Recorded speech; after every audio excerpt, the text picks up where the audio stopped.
सबसे पहले आप सभी को मेरा प्यार भरा नमस्ते। मैं आज आप लोगों को सुनाऊंगी कजरी गीत।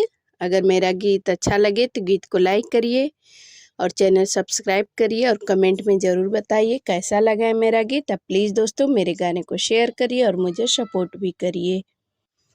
ऊपरा शिव शंकर के मंदिरवा, नीचवा होले कजरिया नाम।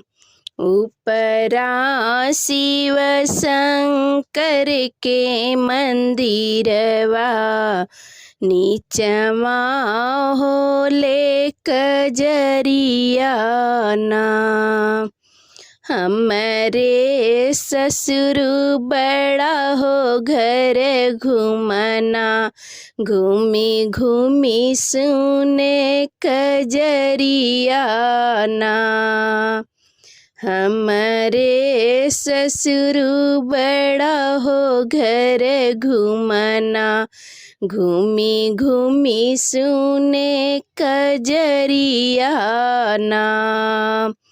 ऊपरा शिव शंकर के मंदिरवा, नीचवा होले कजरिया नाम। हमर भसुर बड़ा हो घर घूमना, घूमी घूमी सुने कजरिया नाम। हमर भसुर बड़ा हो घर घूमना, घूमी घूमी सुने कजरिया नाम।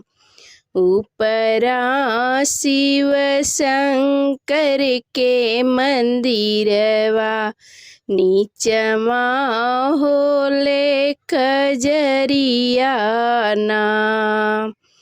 हमर देवरू बड़ा हो घर घूमना, घूमी घूमी सुने कजरिया नाम।